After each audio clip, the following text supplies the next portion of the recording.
Se una persona qua ha già avuto o ha una mamma, alza la mano. Vuol dire che il 30% non hanno mai avuto una madre.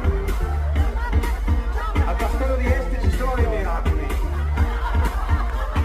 Questa è una canzone